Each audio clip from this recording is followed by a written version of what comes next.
Your turn to ban.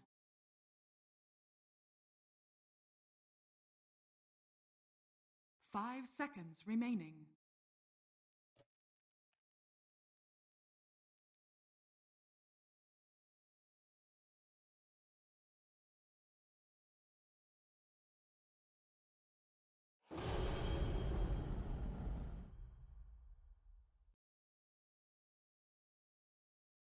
Marcy, Marcy, please pick Marcy, Marcy, Marcy. Marcy's so good, Marcy.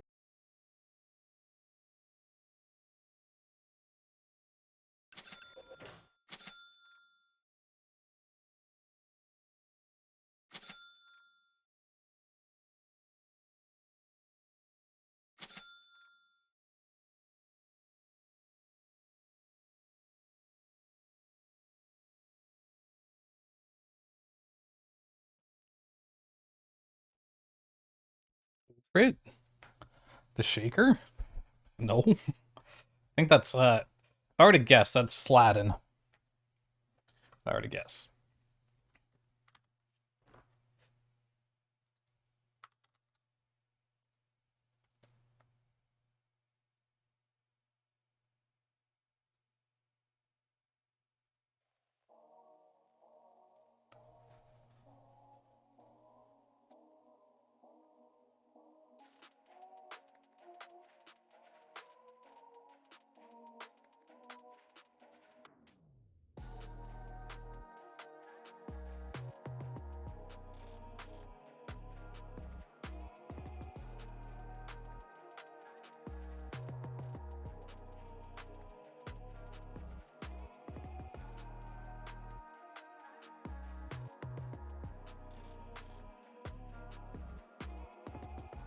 Yep.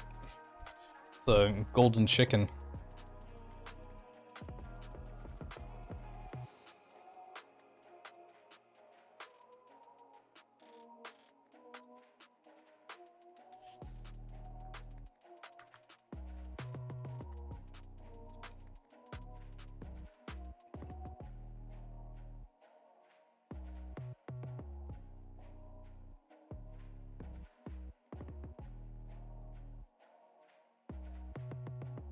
Mason?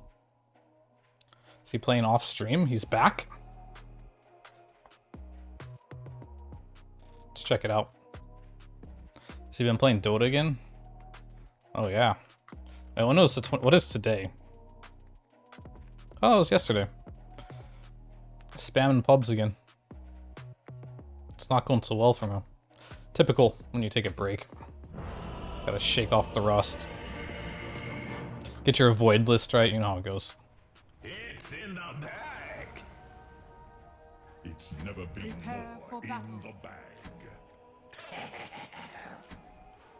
This one is in the bag. Does my arm ever bother me anymore? Yeah, every day. You power through that shit.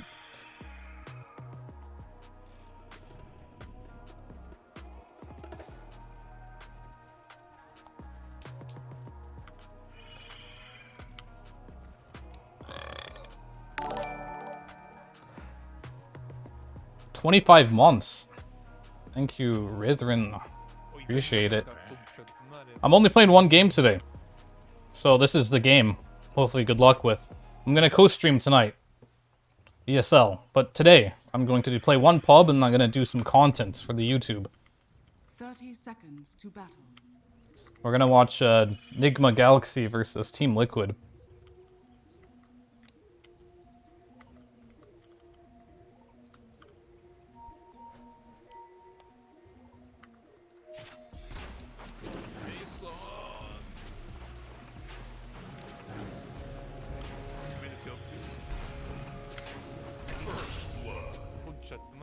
First blood. And you had better get used to it.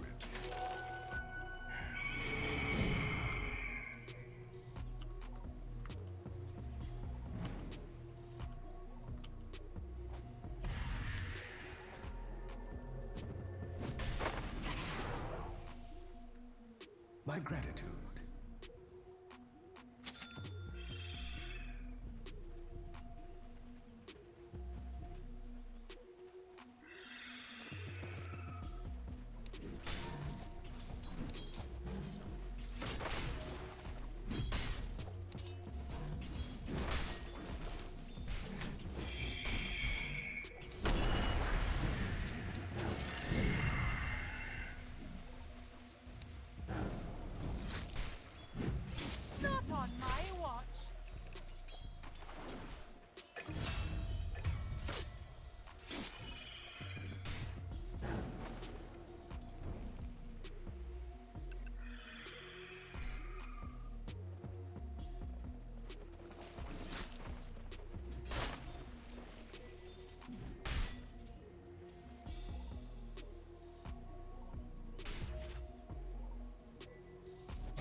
bottom tower is under attack.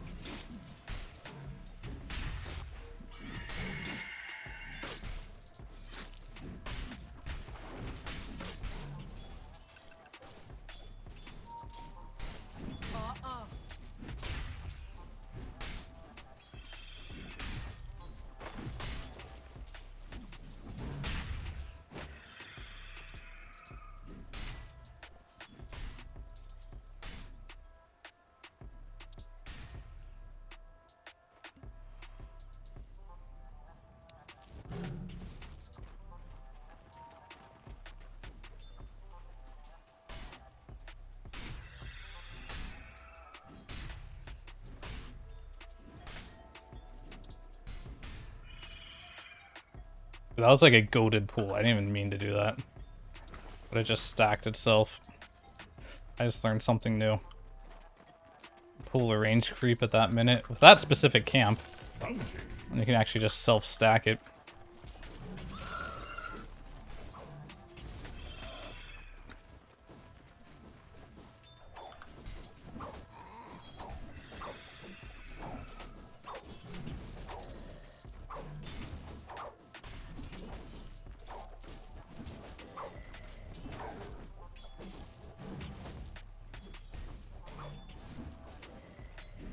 Did you have 2 points in aura?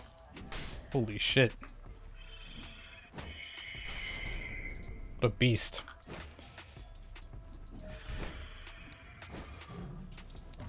Radiant's courier has been killed.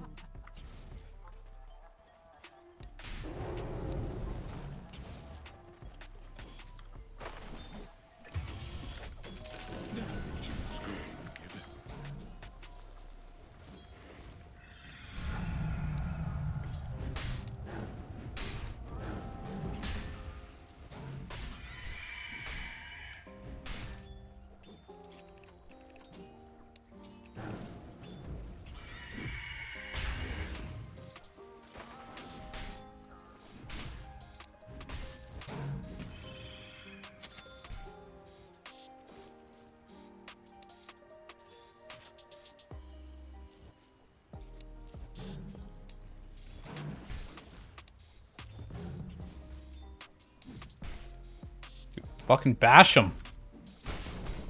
Oh, now you bash a creep. Okay.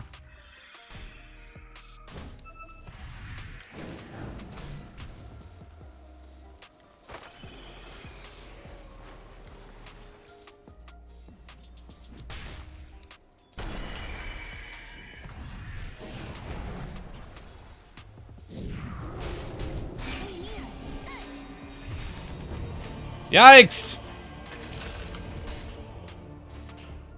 Not looking good for my Void friend here. But I got the kill, so I'm rich.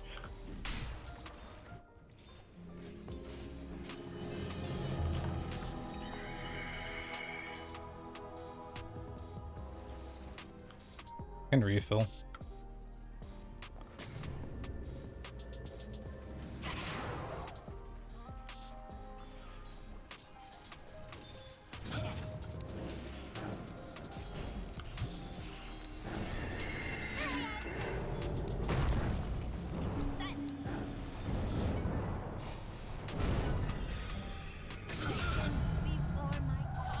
It's an easy clap.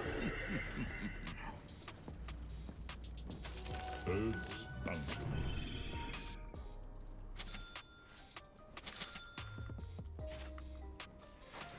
Radiant structures are fortified.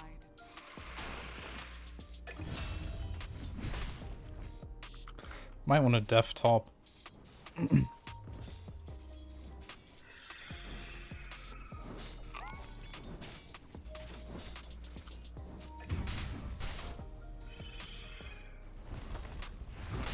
Dire structures are fortified.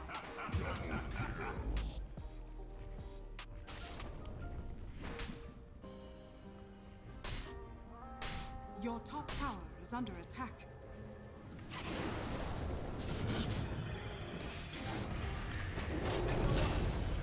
Your top tower has fallen. Your middle tower is under attack.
Dude, what the hell is that puck doing?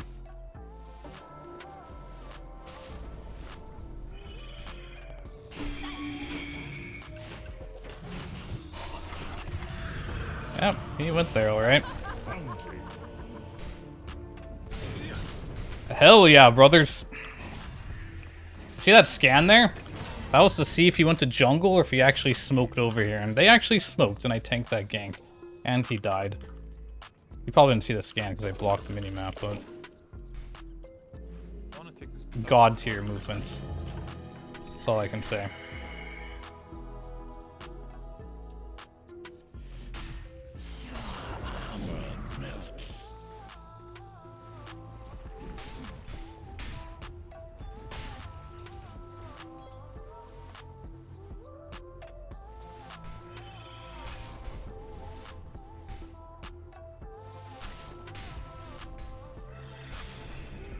Your middle tower is under attack.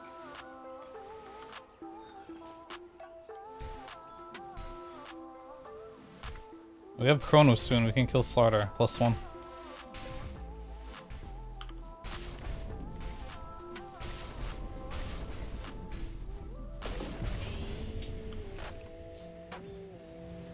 +1 top.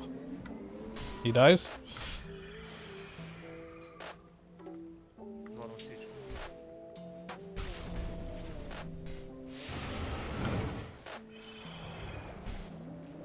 Comforting rune of regeneration. Makes me wonder if he has some type of vision here. Dire's structures are fortified. I mean, he has max bash, like there is a chance, I guess.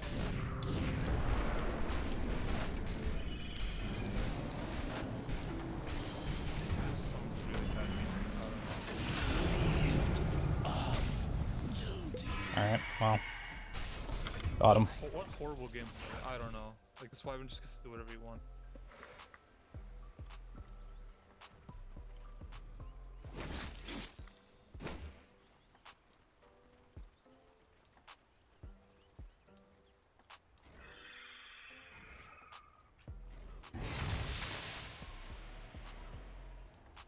Wyvern's mid, now I can actually get this.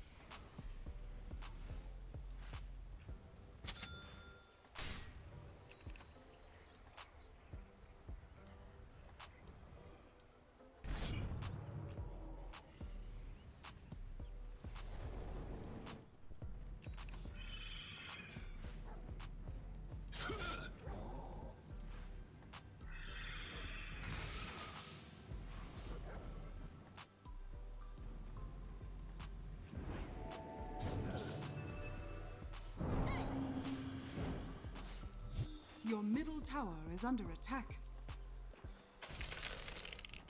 Time is money.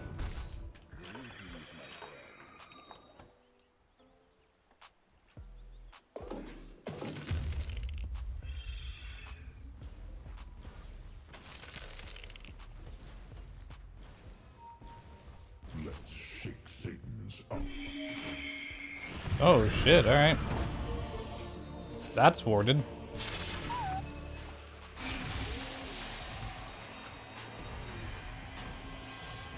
Your middle tower is under attack.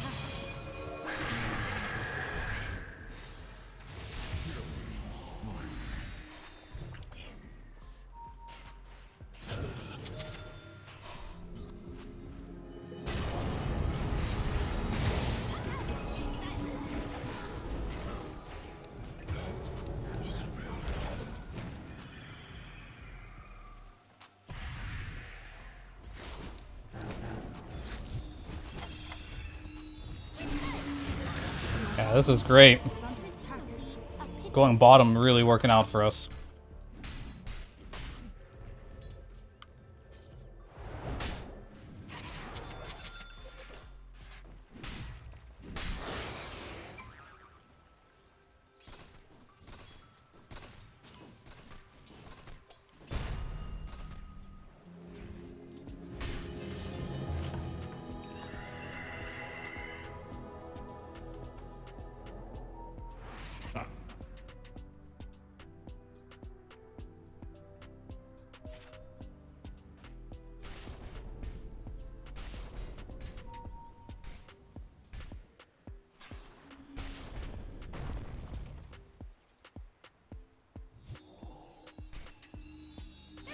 Radiant structures are fortified.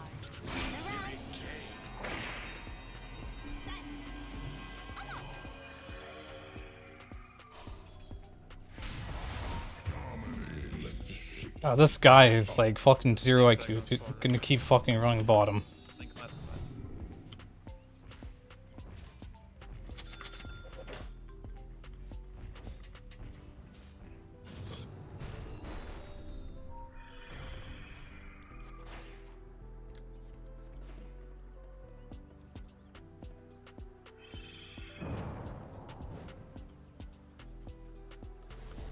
Your bottom tower is under attack.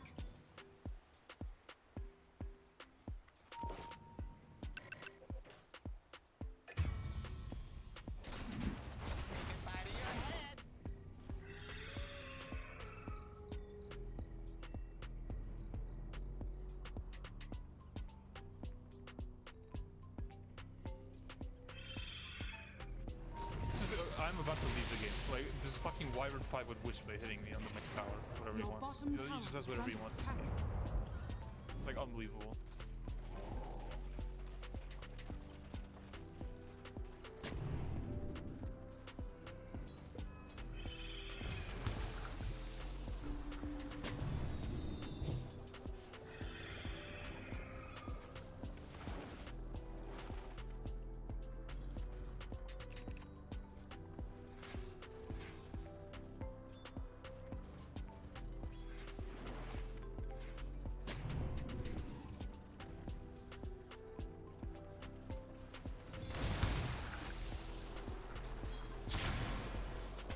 Bounty.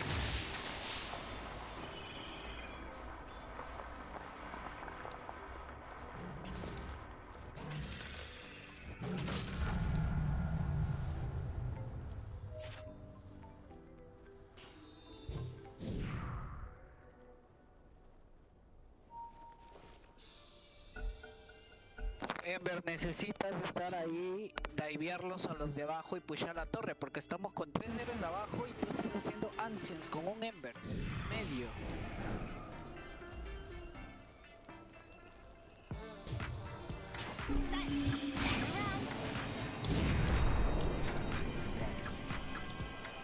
We let them end now, like...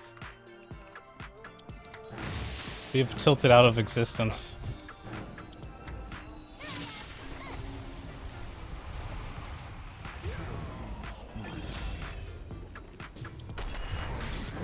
People are actually unbelievable. Like, I'm gonna lose to a fucking Midas box sniper. I literally molested in lane. He went to jungle so fucking early.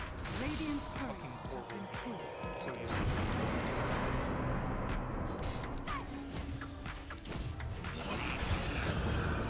Your bottom tower is under attack. So fucking disgusting. Just wanna vomit. Dire structures are fortified. Your bottom tower is under attack.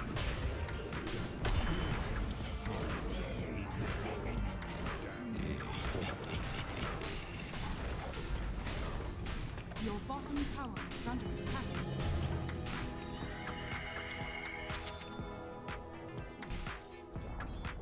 Your bottom tower has fallen. Dire structures are fortified.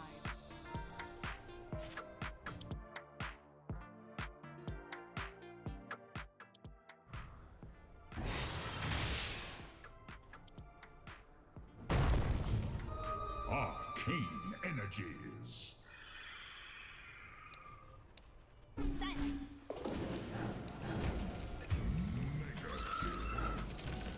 is money.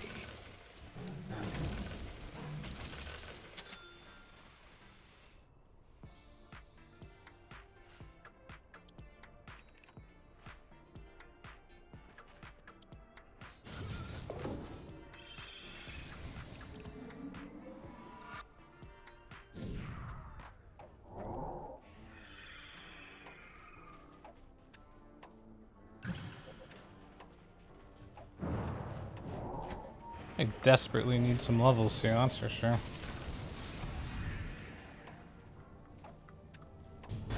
That wasn't worth 6 million anything.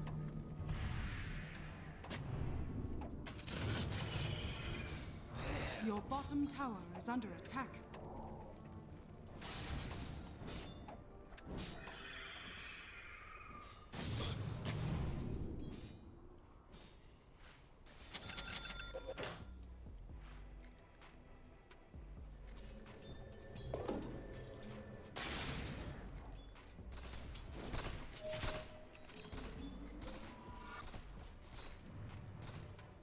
Your bottom tower is under attack.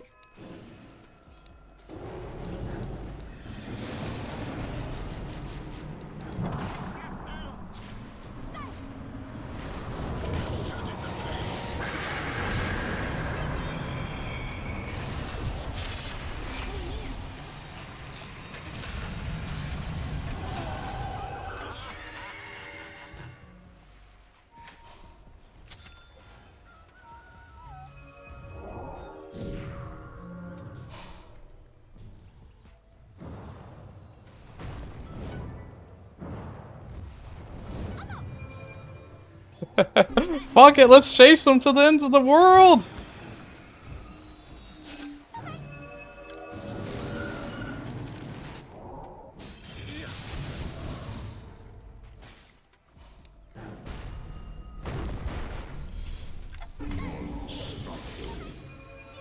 Strange time to hibernate.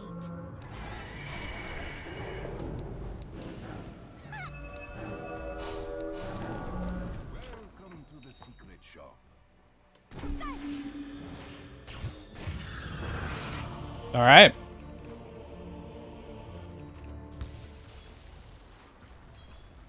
That was pretty good until we decided to chase Puck. Then it became not so good. Very fast.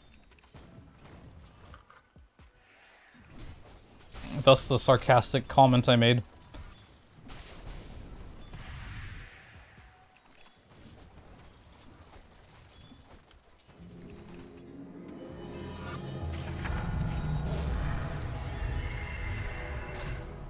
This game is like the difference between what I would say a rank 200, right, NA player versus a rank 200 EU player at the moment. Is they're not wrong in their idea of like us going bottom and destroying the sniper, and he had a good lane, right? So he thinks the whole game should revolve around him.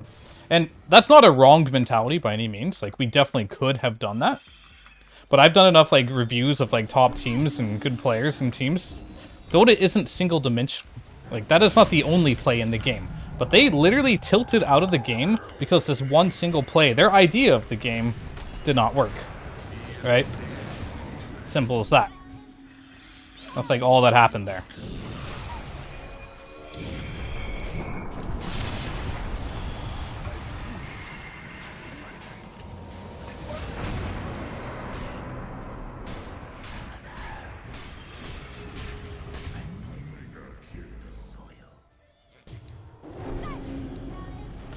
Great. We're playing Puck, boys.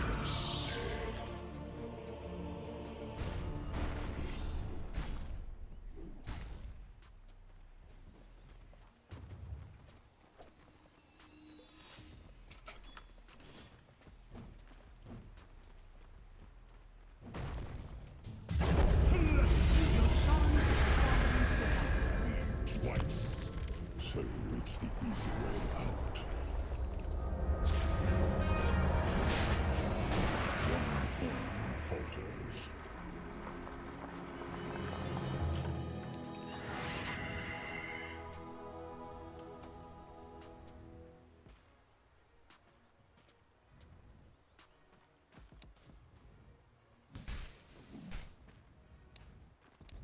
Your middle tower is under attack.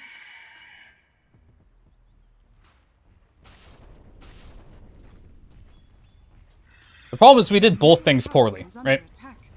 That was it. Like, we didn't kick him out of our jungle. I asked 5 times to kill the Slaughter, which I think is a really good play.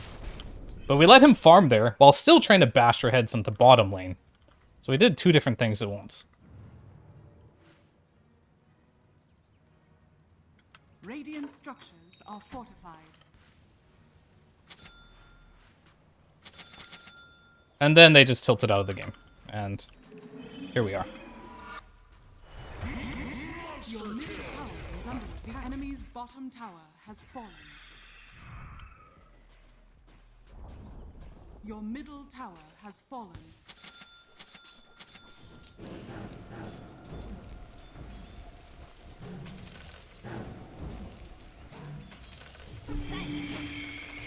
Dude, don't we fucking love puck players? Like, aren't they just the best thing ever?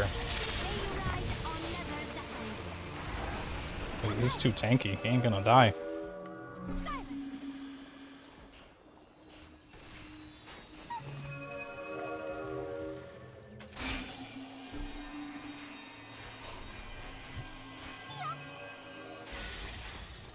Alright. Puck fucked up pretty bad there, right? What did he chrono? Whatever it was, he didn't kill anything in it. Your top tower is under attack. Tear down the unworthy. This is NA server. Of course it's NA.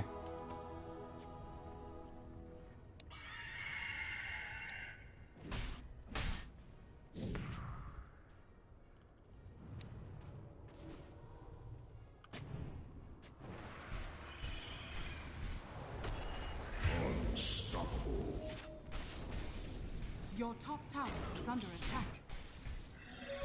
Radiant structures are fortified. Kindled. Your top tower is under attack. Dire structures are fortified. Your top tower is under attack. Your top tower has fallen.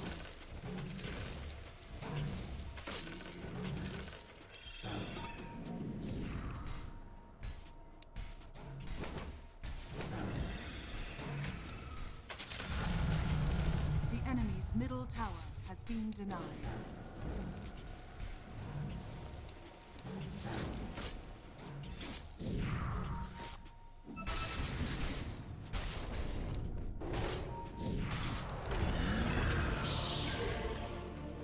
All right.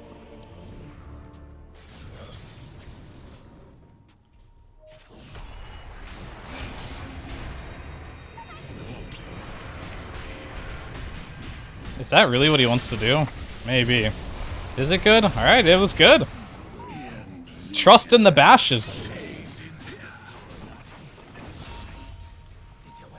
That Luna is actually so fucking farmed.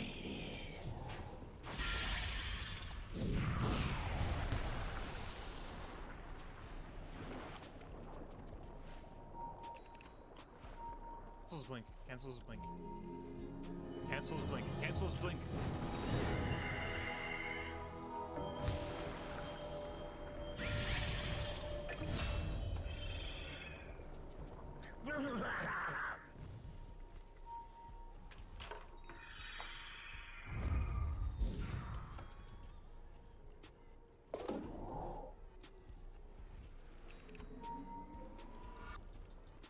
And puck, dude.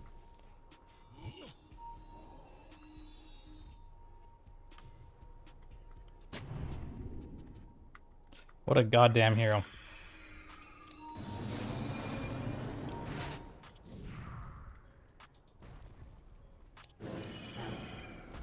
But he wasn't even on a ward. Like, what the hell is he doing? You go like him, we win, guys.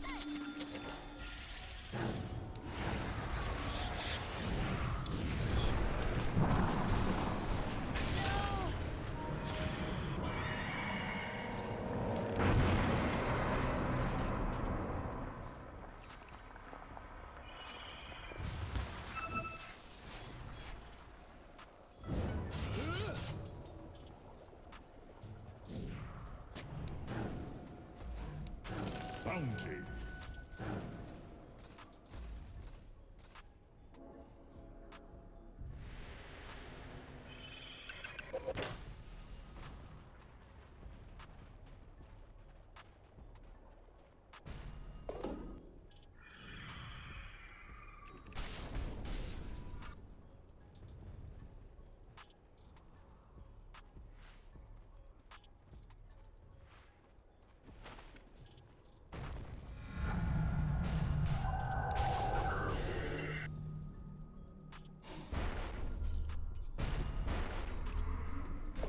Matt Daddy Reborn, I agree.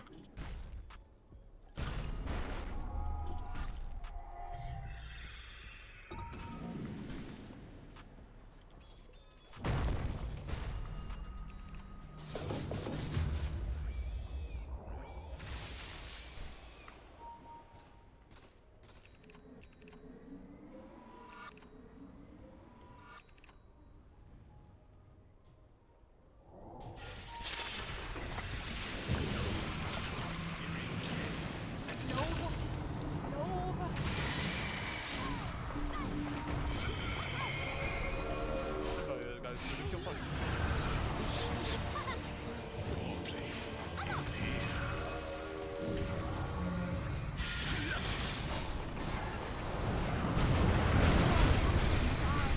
All right. I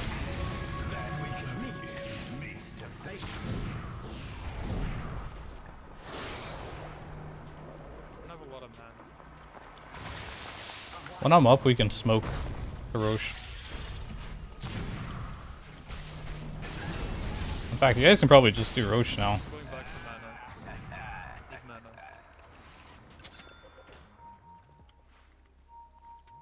I think our best play at the moment is to kill this fucking Chrono or something. That's like our best play right now. Absolutely.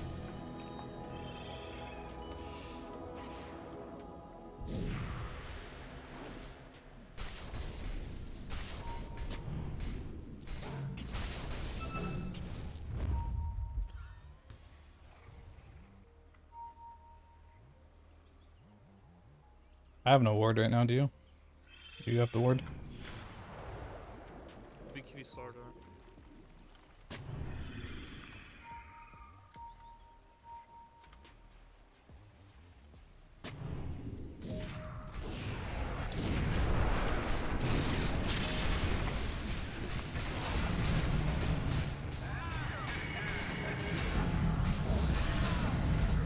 Next up, Courier, guys. Can we just Roshan? This guy contests, I got contest on Puck, I could hex him. It's not up yet. When's it up?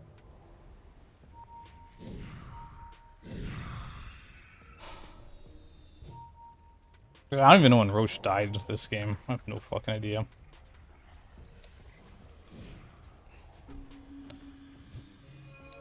Like, you would think I would know, but I got nothing. I got nothing.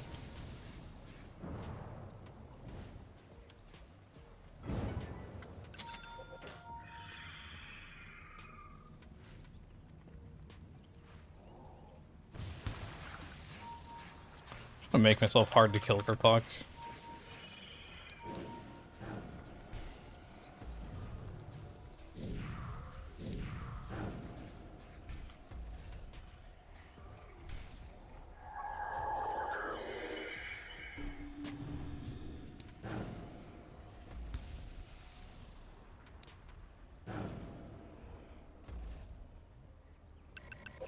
Your bottom tower is under attack.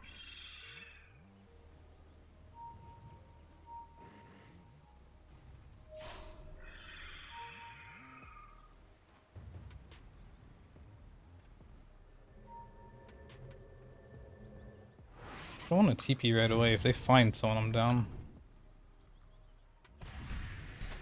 The rule of invisibility. Chris, listen. Do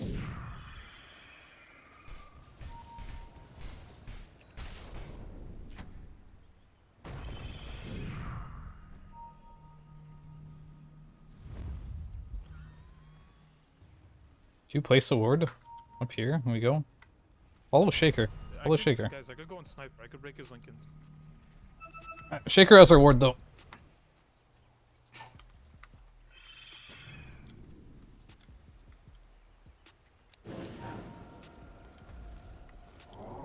When the fuck is Roche at?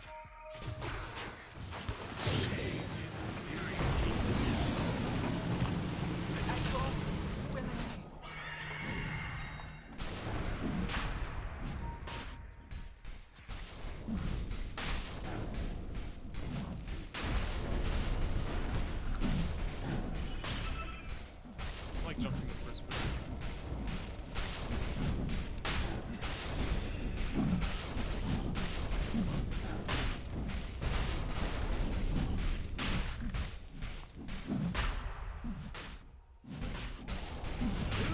Your Shan has fallen to the dire. Save the shard for me. Dale mi verde, ¿no? Where's the shard? Who has it? Your bottom tower is under attack. Go, go, go, go.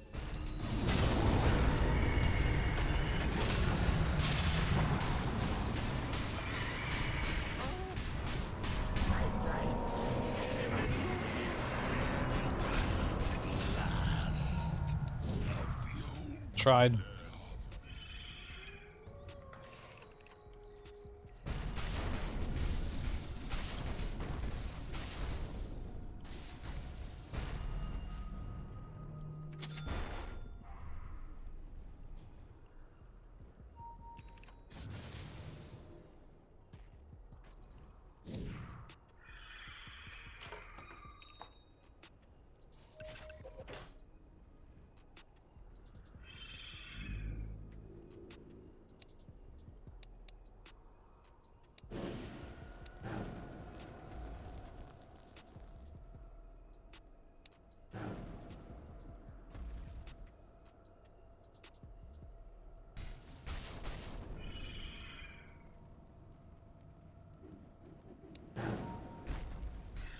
Radiant structures are fortified.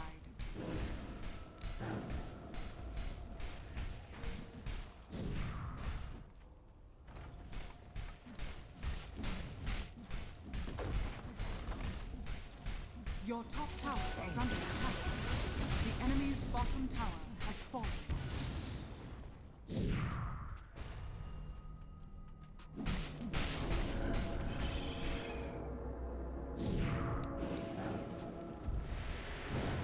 Deceptive rune of invisibility. Can smoke. I think we want to try and go their triangle after pushing bottom. Good mana.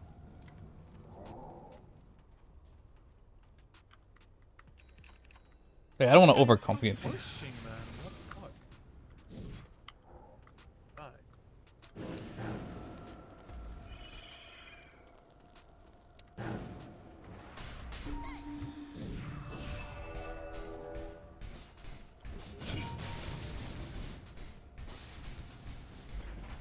This is unbelievable, guys. This cannot happen anymore. This is actually ridiculous.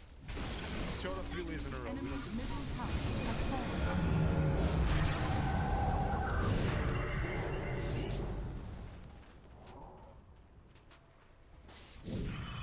Should put like a Tinker Ward here.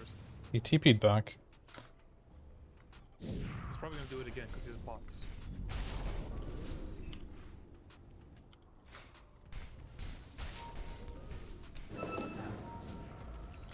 Just know that's like our last ward. We have one here in silence, so I don't think we can play aggro.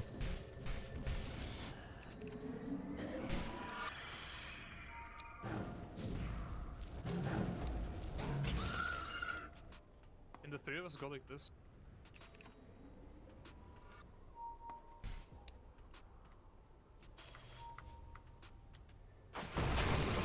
Yo, get out of top. Oh, I need help here. Coil's down. I'm on Wyvern, guys. The enemy's top tower has fallen.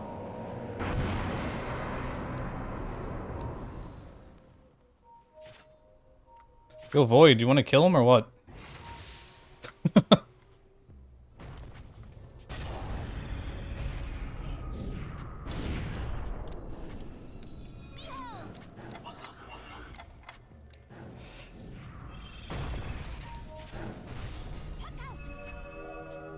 I mean, I don't know, like...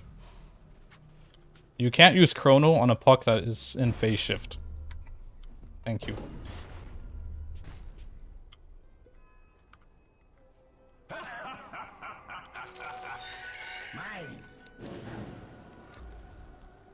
It's like the second time. Like, trying to Chrono a puck who's in phase shift just doesn't work. Unless he doesn't have an orb out already, then maybe. Like, I'm getting tilted just watching this shit. Honestly, the later this game goes, I won't complain. It's only 20. He dies, they crump.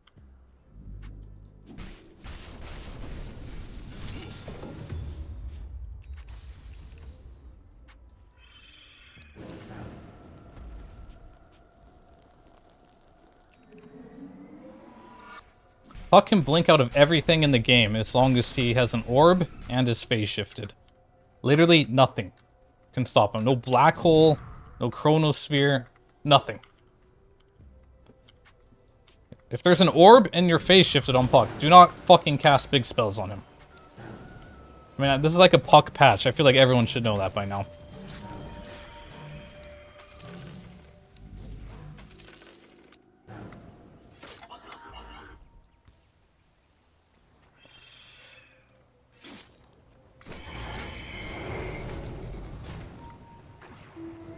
Smoke and kill them bottom right now, Alice? A tool to teach.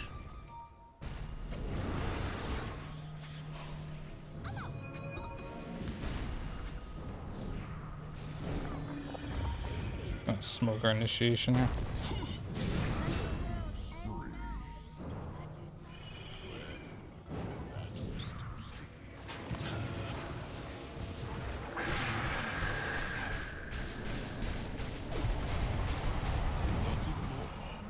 God, guys, you can't be serious. You know they have a fucking wyvern, right? Like, you can't just do this. Your bottom tower is under I don't know what I'm watching, but I don't think I like it. structures are fortified. You guys What? are so fucking bad. Why? I can't take my body hurts from looking at this. I'm in pain. Why are we in the fucking Fucking base? stuck against wyvern like this. It's so stupid, man.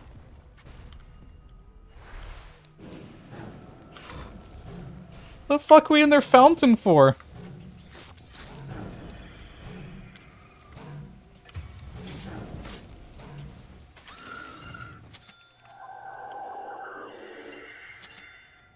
Isn't that a pretty thing?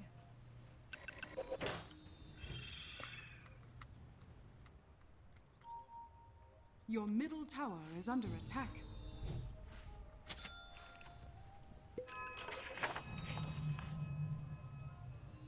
Your middle tower is under attack. Your middle tower has fallen.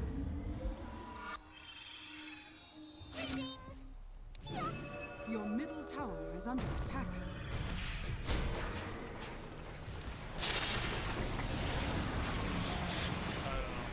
Your middle tower is under attack.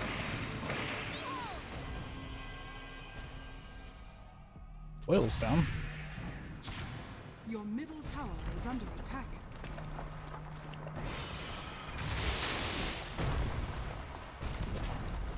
Your middle tower has fallen.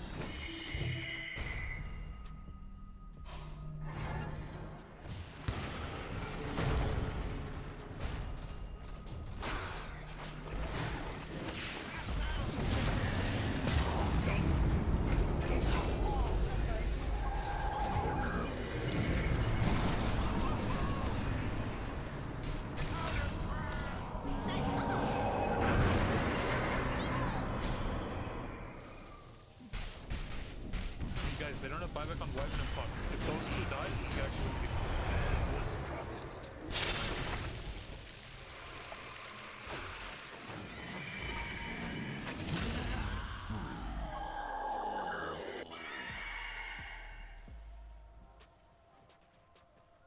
Hmm. Hmm.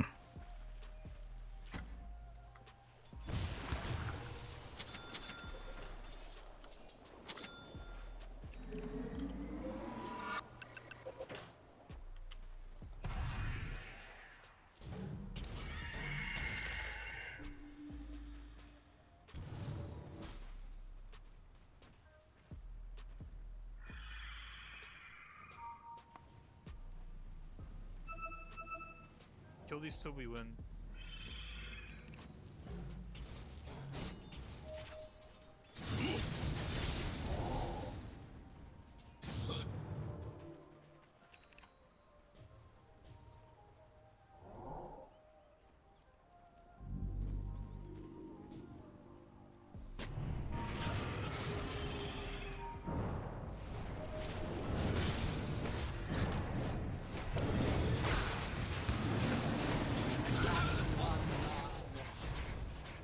Winter's curse burns away.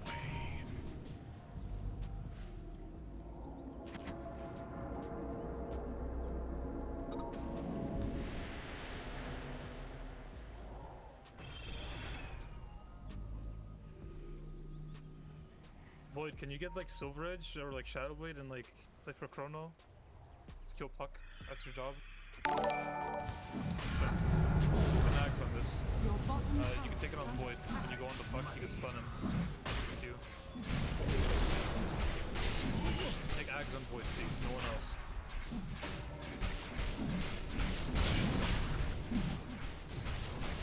Your Shan has fallen to the down.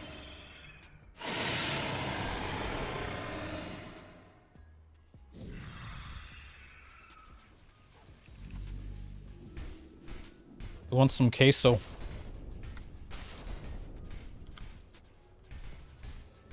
Your bottom tower is under attack.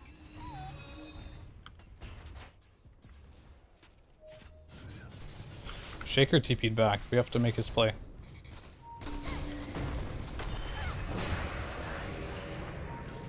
These defense are... Hey, they have a ward here. I'm just stupid. I got it. They have a ward here. Is under attack.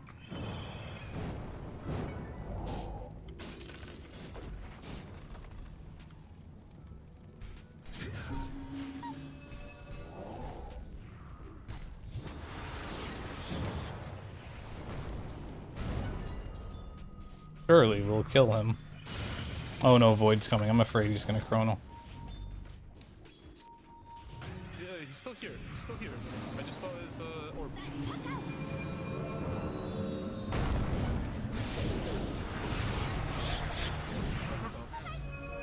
Just fucking Chrono. He doesn't have buyback. Okay, I don't know.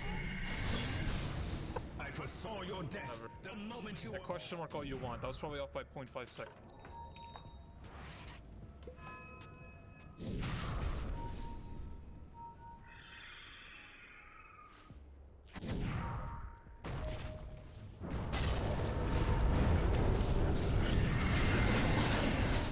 Go down mid, go down mid. No buyback on this thing. One shard.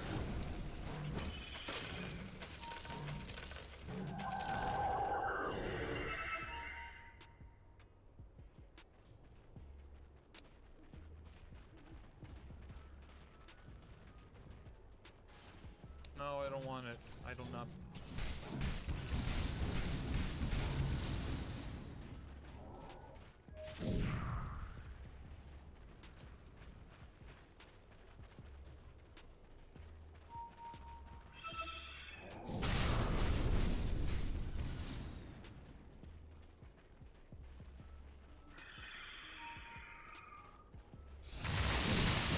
Sniper TV cancel, sniper TV cancel, guys. We just like end.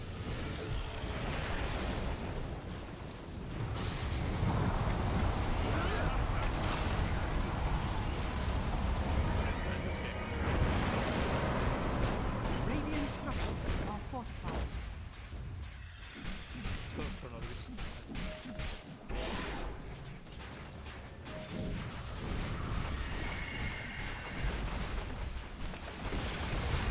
The enemy's middle tower has fallen. The enemy's middle tower has fallen.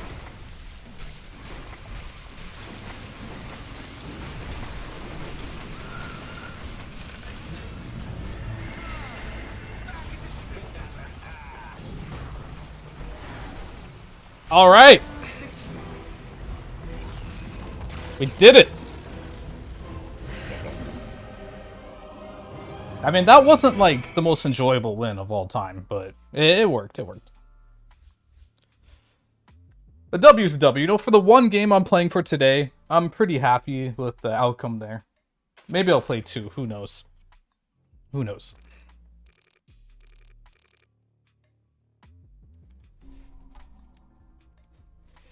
Commends for everyone. Well played, everyone. You did so good this game.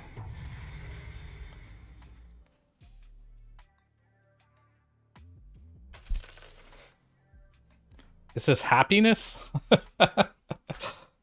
No, I'm not particularly happy about this. This is what it is. Sometimes you're just glad you won, right? But you're not really happy with how you won. You're just glad you won.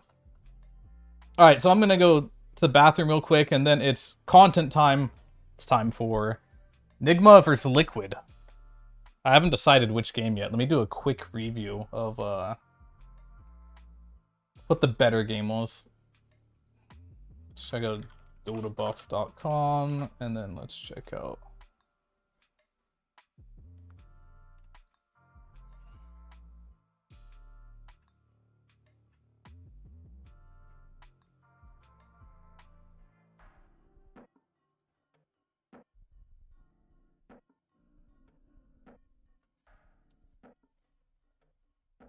oh, they split 1-1.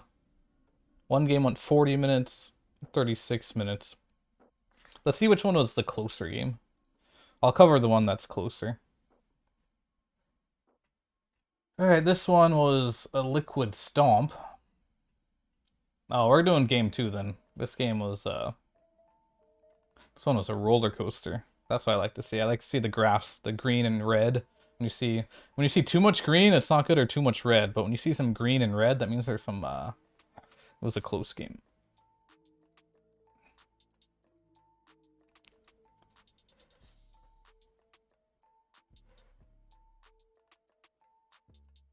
Play another after replay review? I mean, maybe. The thing is, like, tonight, boys, know what's happening tonight? Your boy is co-streaming the event, so I need to get some sleep, too. I'm gonna try to do an all-nighter. So that's kind of why I'm, like, having a short day now, but it's not like I'm having a short day, if you know what I mean. It's gonna be, like, a short, like, daytime, but it's gonna be an all-nighter. Thanks for Cause Waxman. Thank you for the primes. Appreciate it. I didn't see that. Sorry, it's an intense game. Couldn't see it.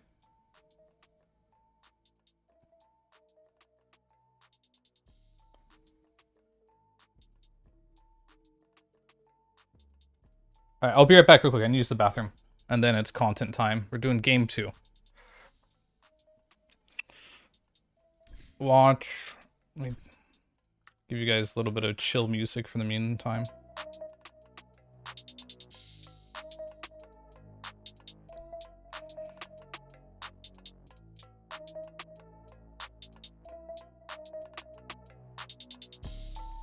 What's this under? Is it professional? Yeah, there it is.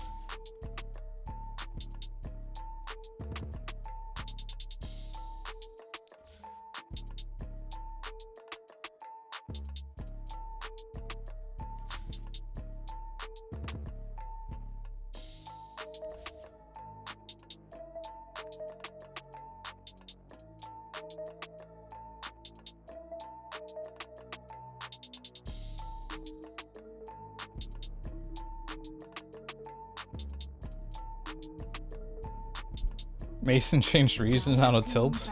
Yeah, what can you do? Sometimes it just be like that. I mean, it's no secret that US East is worse than Europe West. Like, literally the difference is basically 1.5k MMR, I think. It's like, whatever an NA player is in MMR, an EU player is 1.5k MMR higher. Which makes it also very difficult to climb ranks in NA too, because we're at our cap. If you're an 8k player in NA, you're pretty much playing the best games possible in NA. But if you're an 8k player in Europe, you're not even close to playing the best games in Europe yet. So the ceiling is like very, very small, I guess, for NA. That's my 2 cents on that matter. Like, I think right now, rank 360, right, is like close to rank 1000 in EU. It's like a massive difference. And then once you get like top 300, I think you're just automatically, like, by default playing pretty much the best games your region has to offer, right? Maybe you can play slightly high-end matches when you get like top 100 and you'll get more consistent high-end matches, but you know, you're still circling that same type of player pool, right?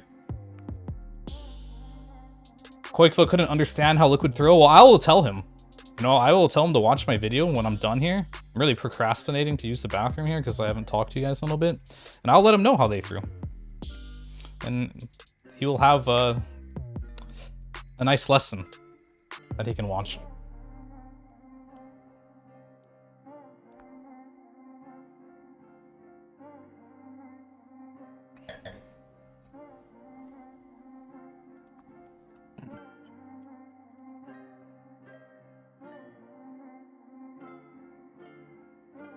But for those that just got here, we're going to do content soon. Content is coming soon. Now,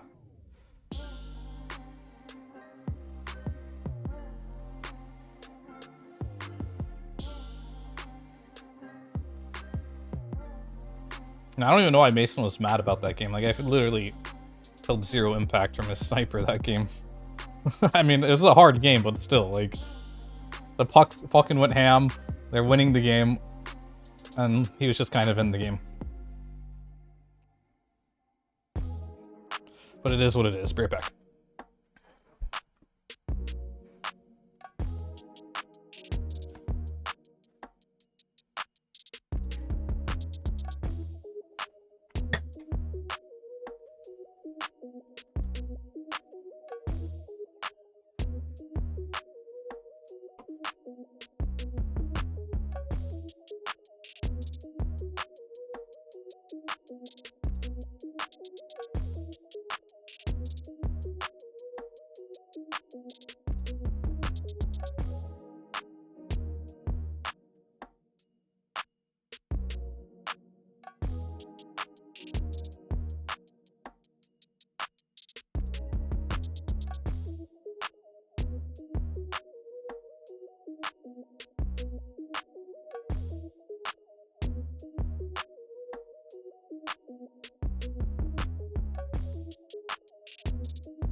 You guys like my shirt, by the way? Hell yeah.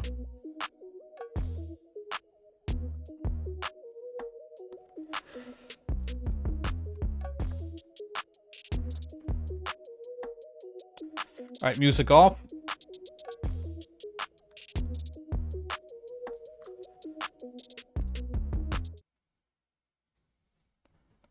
Minimap revealed.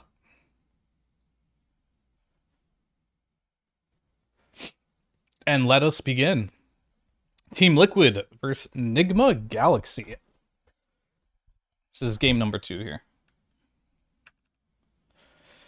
As per usual, I'm not really going to go through the draft and replay analysis. If you want to check out my draft reviews, that'll probably just tune into my stream while I'm co-casting. I have nothing better to do but just watch a draft there. But for this, it's mainly all about the gameplay. I'll maybe talk about draft in the game, if it's relevant. First pick Wyvern, Dazzle Tiny, Coddle, everything is very meta here. Nothing out of the box. Bat Rider. Okay. Shen made it that far. Okay, Void, Timber, late pick. Timber versus Coddle. It's a little bit of a rough one. seconds. What the fuck did... What? Okay, I get it. But I don't get it. Right. I will comment on this. They picked Axe. In theory, right? This is the theory. You can Coaling Blade a target that is graved. Chop. But this lane matchup is fucking unplayable. And then you're playing into Batrider Timbersaw, and they have last pick carry. Like, a very questionable last pick here, I think. You may now select your heroes. Prepare for battle. That's not right. Alright, Team Liquid versus Nigma Galaxy. This is game number 2 here. I can't bear to look. We got Sumel. Going to be playing the mid keeper light. I feel like every time I watch Nigma, 30 seconds. Sumel is playing this Coddle. Quick pause real quick. My battery's dying. That is unfortunate timing.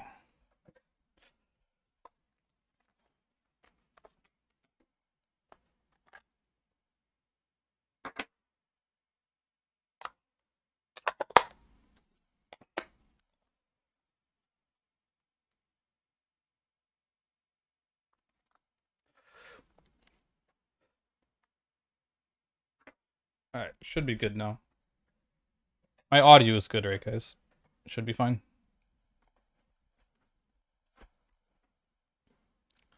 Alright, going back. Mid lane matchups. We're gonna have Mickey on Batrider versus Sumel on the Keeper of the Light. In the safe lane for Nigma, it's gonna be Dreamocell standing in for Miracle, actually. And then Croaky on Chen, Void Chen lane, versus Timbersaw Tiny lane.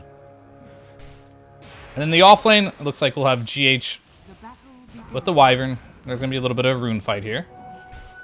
Insania with the manly man play, snagging the rune and losing all his HP to do so. He should be okay with that. It hurts his lane bottom a little bit when you do that. I'm always pretty sad when I'm a carry in my 5, just like has to walk to base and heal, then TPs, and like I don't have any help the first wave. Back to the lane matchup, it's going to be Ursa Dazzle versus Axe and Winter Wyvern. You can do some work here if you're Axe and your Winter Wyvern. There's always a chance when you have that position 4 that is ranged. But I could also see Axe just having an impossible game, depending on the poison touches. Tuma Man goes in. He's saving the poison touch. So this is now where they'd probably want to go. There it is. And then gonna try and juke in the trees. They gotta block him. Alright, this is what we're talking about, the matchup. How it's unlaneable for the Axe. Oh, Insania got a little block, but he got one more hit off. And that's it. He's just dead. Talked about it a little bit in the draft here. This is like a really hard lane for you to like do anything in. And for Team Liquid here, they realized immediately the teamwork is really good here. Like, Wyvern, he used his Q. And after his Q went down, they realized this guy's a creep. He has like 48 base damage. They went immediately onto Mind Control. I think it was a bit of a mistake from Mind Control here to not just respect the Wyvern Q being down and just like chill out. Either way, really good play from Insania to realize that opening was there and just go for it.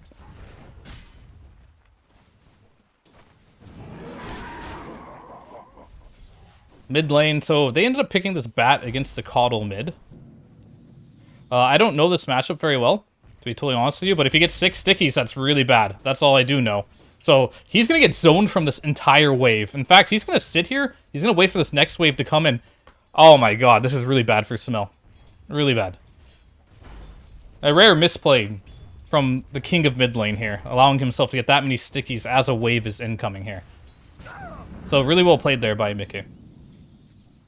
What's going on in the top lane here? Alright. Let's go back, guys. Sorry. Detours.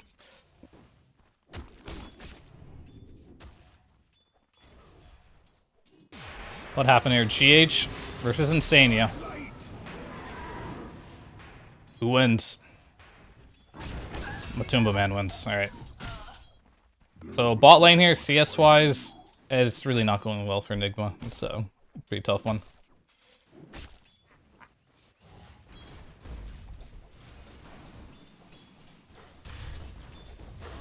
And then the top lane here, Dreamocell, standing in for Miracle.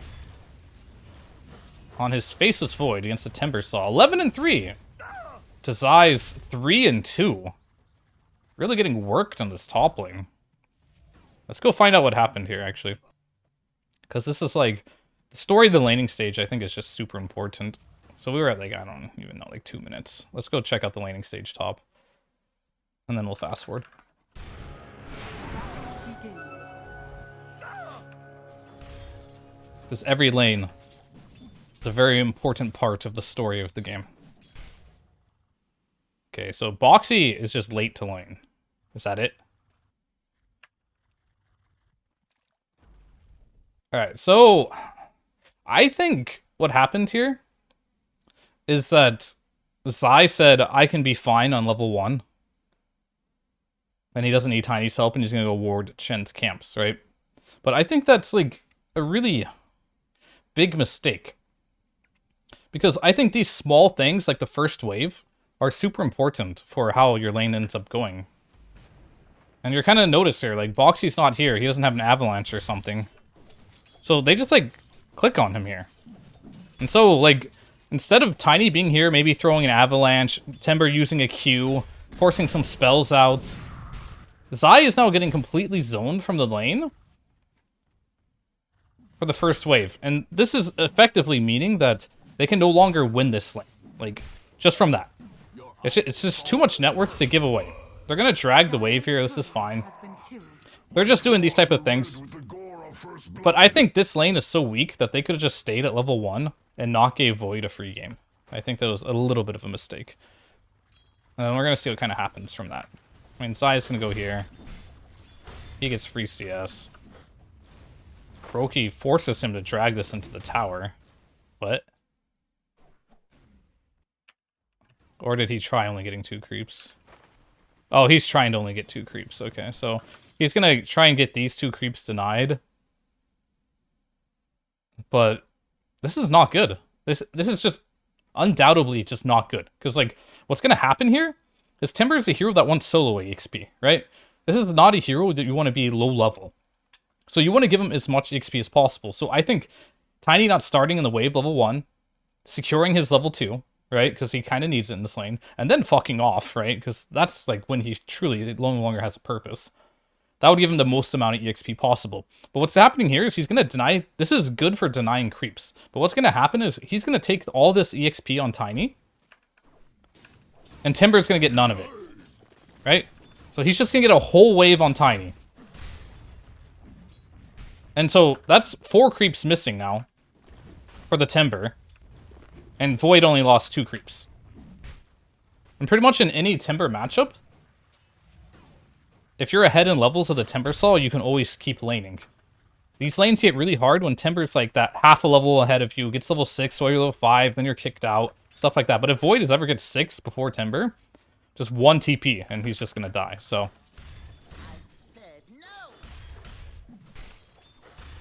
I definitely do not agree with the laning stage choice here from Boxy on how to play this lane. Or just maybe Zai, team thing.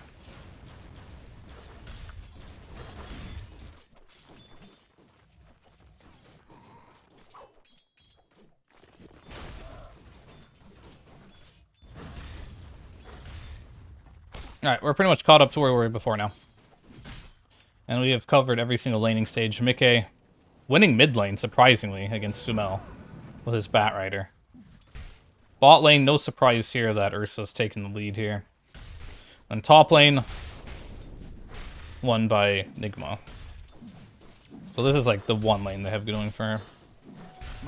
Right, Timber's level 3 now. He should be immortal here, but the only issue is, like I said, is Void is absolutely free farming this lane. And he's even higher level than the Timber, so he should continue to accelerate.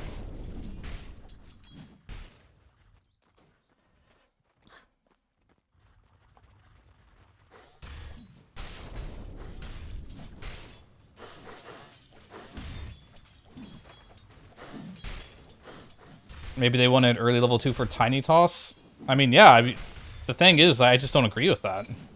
I don't think sacking a core for support is ever good this patch. It's too important. And we'll see what he does with this level 2. It's like he got Grow anyway, or Tree Grab. And mid lane? What is going on here? is this matchup really that bad for Coddle? It might be. It just might be. I think a big part is Sumail just made a mistake in getting zoned on that like level 1 where I kind of showed you guys.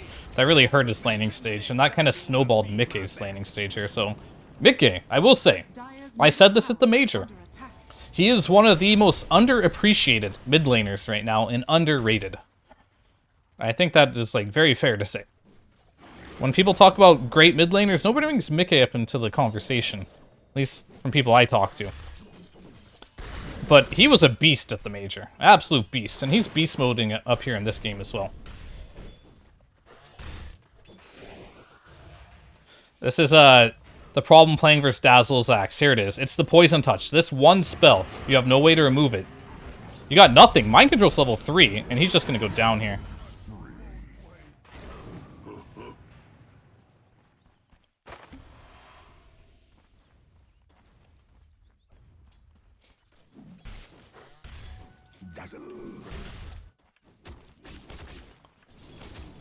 Alright, so at this point in the game, Mind Control's super sad. He's getting Poison Touched. GH has no stun. I mean, he has some slows, but it's like not enough clearly in this lane to help him. I got some interesting, like I'm a little bit of an Axe fan, right? So I can talk about the skill build here. I think 2 points Battle Hunger is always a mistake. Here's the reasoning why. Alright, so we can look at this spell. The damage per second goes from 10 to 15.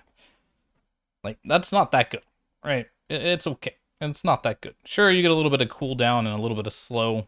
The slow almost doubles. I mean, it doubles, that's good. But the counter helix goes to 60 to 100. That almost doubles. And I think that's almost better in pretty much all situations. It's a very small thing. It doesn't really affect. He's going to lose this lane no matter what he skills here, but he could probably jungle right now and maybe do some stacks otherwise. But as you can see, though, maybe he can't. Mickey's good start in the mid lane allowed him to go steal the stacks that they were making for the Axe. So Nigma Galaxy's plan here, I think, with this Wyvern plus Axe was that just have the Wyvern stack, right? And then even if they lose the lane, he'll come back. Insania goes in. He's alone. There's surely no way he can survive this, right? But maybe he can kill GH before he goes down. I'd commit for this, brother. He's got a big stick. Alright, Insania's in. Coddle is there. Level 6. They will kill him. They force a TP home from a Tumba Man. So really good rotation from Sumail to come and protect these stacks here as they deward and continue to stack. Alright, so level 6 now on the Void. This is a very, very happy Void. He's very happy. Zai's doing okay. I mean, I would not consider Zai happy. I would consider him content with what's going on. Like, he's not completely zoned, he's not sad. But normally you want to see like your Timbersaw, especially when you're laning versus like 2 right clickers, to be bullying out of the lane. But because of the early start and how they chose to play the lane, I think that made it impossible. Boxy in here stealing some stacks. Trying to TP out. And he will make it, so well played by Boxy there. Super annoying. That's a Pos 4 player. Finding openings, especially when you have an offlane Timber. To like get deep vision, steal stacks, generally just be annoying or get ganks off. Is what you're looking for. So Zai hiding his courier, he doesn't want to show that he has a ward on it, looks like. And then he's gonna... He shows now, alright. Croaky sees it if he clicked on him. Never know. And then he just wards in his face. No cares. Alright, so that's all the mana Zai has, so nothing more will really come of that. Mickey, Boots of Travel at the same timing as a Coddle. Virtually unheard of. I mean, I want to go back and see how Croaky died here. He must have, like, got real greedy. Croaky goes in. He's got a 6 stick. Alright. Well played from Zai there, getting a little bit of a freebie, as you would call it. Because, like, if you look at Croaky's purpose there, what was he doing? I guess I'll talk about that a little bit too. Like, what was the purpose of what you're doing in a game? Because I had this problem too when I played 5 for a while. Not knowing what to do on the map. And I think what he's doing right here on the map doesn't really serve a purpose, right? Like, his hero doesn't really need to be here to mana burn, right? It's like, what is his hero accomplishing by being here? The answer is just nothing, right? There's actually nothing he's doing here. Instead, he should just be farming. Right? I hate to make comparisons, but I'm sure if this was a puppy Chen, this dude would be just fucking farming. He'd be out. He'd just be hitting creeps and working on his own network. So a little bit of a mistake there from Crow. Radiant's bottom tower is under attack. And then on the bottom lane here, Tumba Man jumps up to the high ground here. No enrage. Let's go back and see how this started. Alright.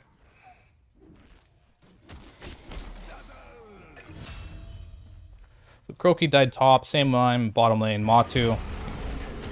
Just going on GH here. Oh no. Hold Embrace too strong. And then Matu just decides to commit here. Really good jump up, actually. And then it looks like the Void will just TP in and kill him. Chrono, alright. They got the dazzle with it.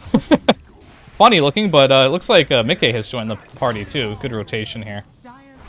This game looks like it's a battle of the stacks here, so you're going to see that Liquid here don't want to give these stacks for free.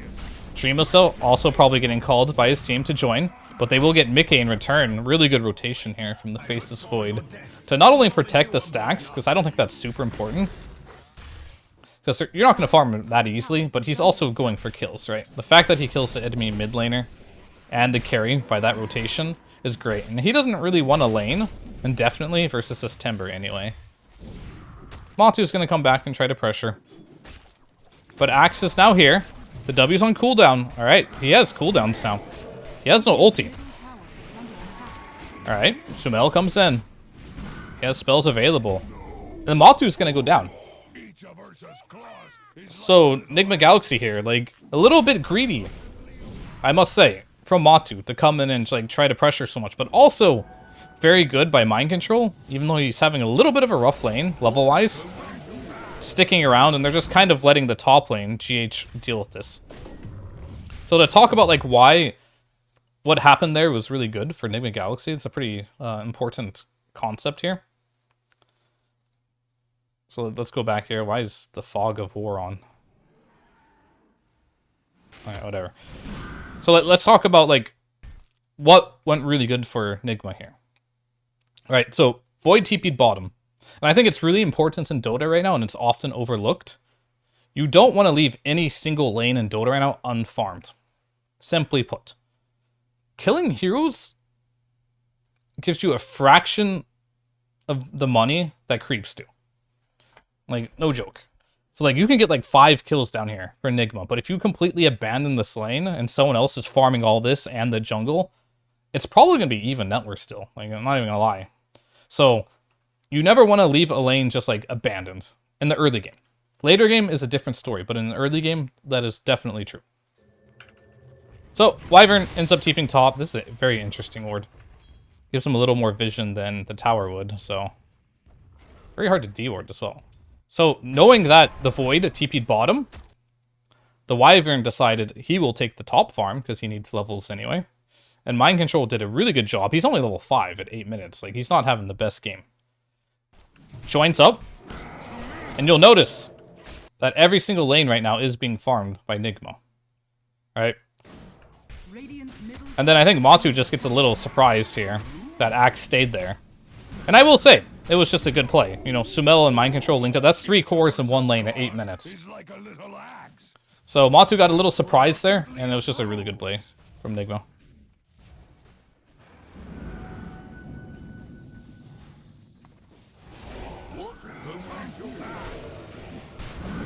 Alright, now they're finding, because they get that kill on Matu, they know Liquid can no longer contest them, so they go and take those stacks. 3 cores did that. Meanwhile, GH is defending top. Croaky has been farming. He's got a couple ghost creeps up.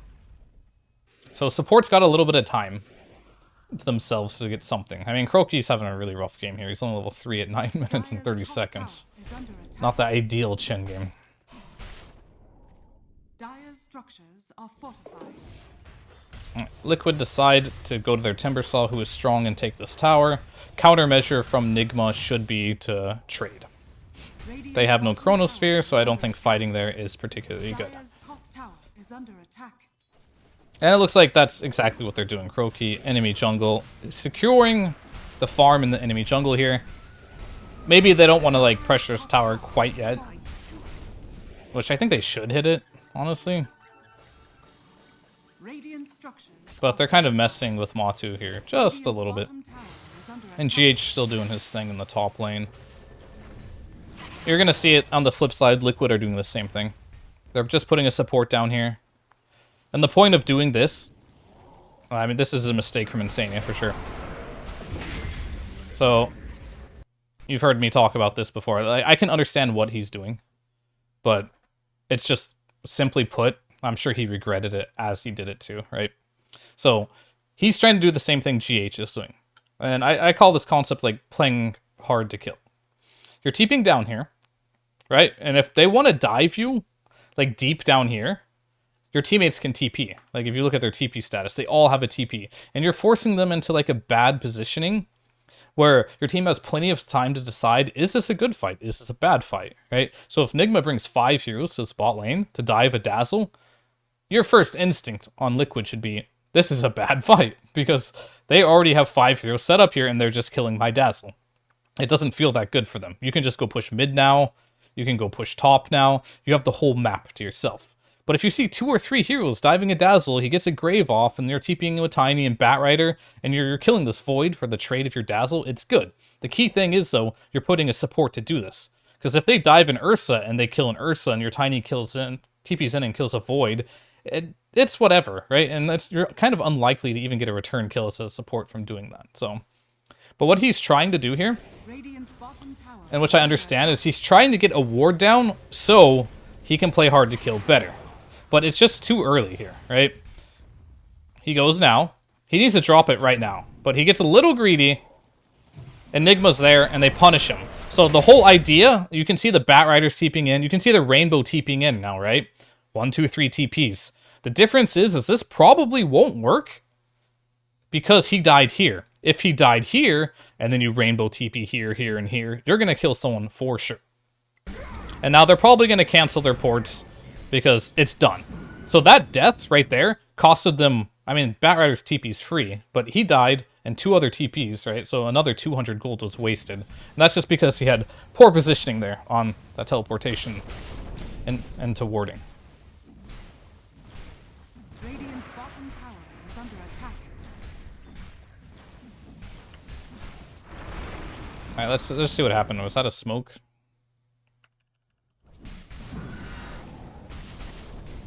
All right, so they get that kill. You also have to keep in mind when you make a play like that, they just showed they used 3 TPs. I don't think they even smoked. No, they're going either way. Foxy gets caught.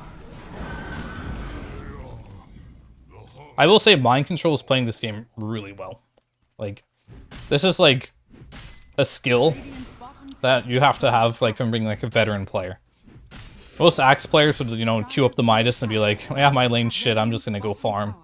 Or just go Vanguard and AFK farm. He went the ring, didn't finish the Vanguard because his lane was shit. And he's actually just being active on the map. And making things happen out of pretty much nothing for the most part. Just playing off mistakes.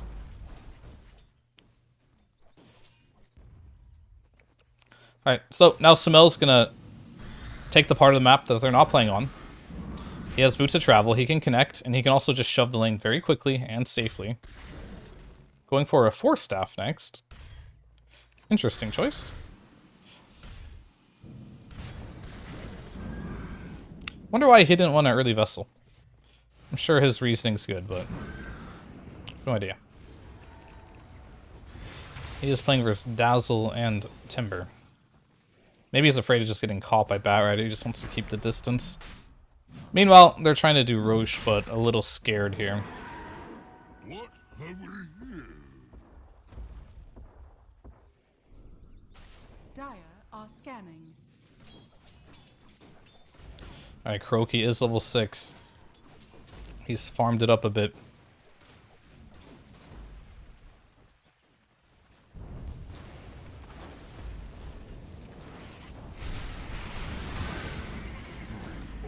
Alright, Tiny's showing.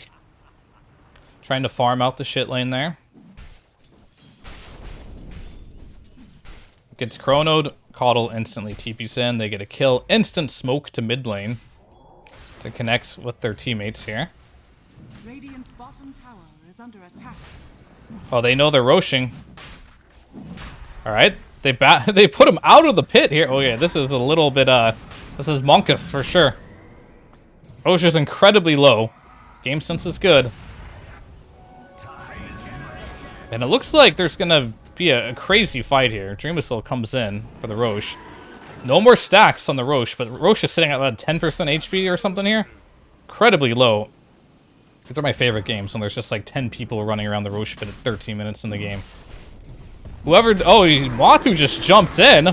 Gets the Void, he's stunned. He gets 4 staff back. Okay, he jumps back in. That's a nice 4-man curse there. Gets Boxy kind of low, but dazzles out. Dreamwhistle with the Aegis steal there. Very good. Looks like Sumail will get caught by a lasso and will go down. Zai also in a little bit of trouble, or is it the mind control in trouble? Alright, so Dreamwhistle, he does have the Aegis. If they can kill him here, that might be good. And Kuroki, well, he gets out. So, the fight goes the way of Liquid, but the Aegis goes the way of Nigma. Not a lot to analyze there. There's just a... They saw Liquid doing the Rosh. They brought all their heroes. Really just came down to team fight decisions. I guess we could go look over that real quick.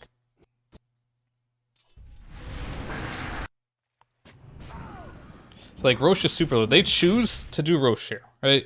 And in the heat of the moment, like there is no like very standard thing to do, right? Like you're playing on a LAN. This fucking Ursa is just hitting Rosh. You go into the pit. It's at like 10% HP. There's 10 heroes around the Rosh pit. You're just like, you have to make split second decision making. That's the word I'm looking for. And make something happen. There's no blink daggers in the game right now. It's just like pure chaos. So they decide they're going to hit it, right? And then all of a sudden, Ursa just jumps into the pit in your face. And you're like, holy shit, Rosh is 10% HP. We got to do something. So everyone just starts, you know, pressing their buttons. And it ended up being like a really good curse here from GH. But unfortunately, I think Sumail didn't get... They're limited on damage, right? They use his Chrono bottom. That's not up. Sumail kind of like wastes his Illuminate on top of the Wyvern thing, so it didn't really hit anyone. So it was really just the curse damage. Kuroki's just kind of like a creep here, honestly. It's just chilling. Doesn't really do that much. They get the heal off into the lasso. I mean, I guess the problem with Nigma's fighting here is they just don't have anything to fight with. Like at this stage of the game, they have no damage. Axe is 0 damage. Wyvern did all the damage he possibly could in that fight. Void, he has no damage right now without Chrono. Like, he's just very low damage. Chen, also 0 damage. Their only damage is really the Caudle, but he doesn't have Vessel. He has a Force Staff, and Illuminate just missed. So they just have 0 damage right now, and that's the only reason they lost that fight. Compared to Liquid, they got a lot of damage. They got the Bat, Tiny, Timber. They all do really good damage right now. So, yeah, I don't think Nigma did anything wrong there. They got away with the Aegis, and pretty decent. Unfortunate they lost 3 Hero Sword, but it is what it is.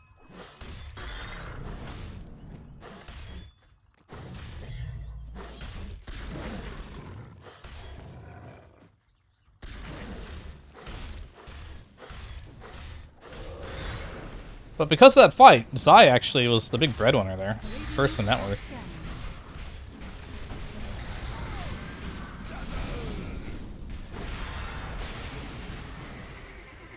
Alright, so they're using their Chrono timing plus Aegis to force down mid lane.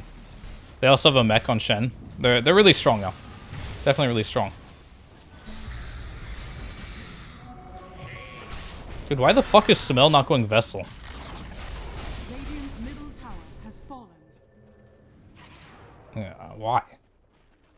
Isn't it a fucking good Vessel game? Looks like a really good Vessel game. I think their lineup just has so much damage problems that he kind of like has to be. I mean, maybe he feels like he can't be damaged this game, but like, who else is gonna do the damage this game? He's got an axe. This hero sucks. Like, there's a reason nobody picks this hero anymore. This hero sucks. Alright, Dream Missile actually found a Chrono on the Mickey here. Time dilation is there, and of course you get the bashes there when you need it.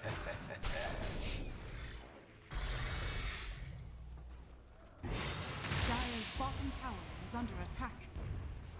This is such a Nigma draft, though. It's like you kind of, you just pick a lot of... the way I see their drafts, generally speaking, they just pick a lot of heal. They try to out-sustain you. Alright, Zai going in on the Winter Wyvern. He heals himself. Axe is here, but Zai will clean him up. The W is there. They have no Vessel. Yules is down. And that'll be it. Zai a bit with the outplay there. But back to my point about Nigma drafts. Whenever I see them play, like, they generally pick low stuns. Maybe that's why they picked Axe, right? But they always pick heal heavy. They got Chen, they got Coddle, they got Wyvern. They have so many defensive abilities where if they can, like, outlast you in the team fights, they're just going to do a ton of damage.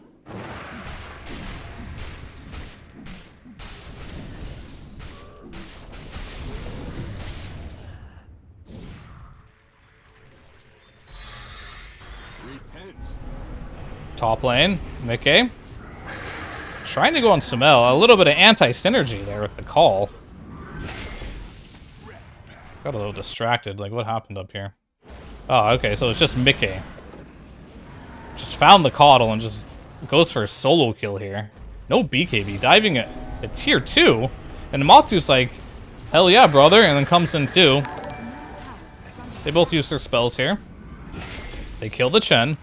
Now Matu's just kind of deep here, and then Boxy goes in and finishes off the Coddle. So this is a 5-man rotation here. Meanwhile, faces Void in Farm City. Okay. Going deeper here. Maybe a mistake here from Mind Control. Alright, this Void goes in, but that does not look promising whatsoever. Nigma kind of trickling in one by one here. Do they want to keep fighting? Alright, they're playing on their vision here. Radiant's bottom tower is under attack. Dire's Alright, pretty good for Liquid there. attack. They made sure when they made that play on the top lane, and they made that dive, that they brought literally all 5 heroes. If not a single one of their heroes, including their carry, didn't participate there, that could have been incredibly bad. It would just been a Batrider feeding. So good play. Alright, Boxy, the Blink Dagger reveal. I don't know if that's the reveal. We're going to call it the reveal. Probably not. He has 700 gold, but does not connect. Mind Control also does not connect. Because Matu actually has a Blink Dagger second item here. Not super unusual. Has been denied. Some people prefer the BKB first. And it looks like they'll get the Dazzle. And chop him down. And GX strike back. Alright, they want to try and get Zai here, but this looks like a very hard... Oh, and the Chronosphere! Okay, okay, in his defense, he scanned first. Watch. Alright, watch this, watch this. He scanned, it barely... Okay, I need to go back like 60 seconds, 1 sec. Because that does not give this moment justice.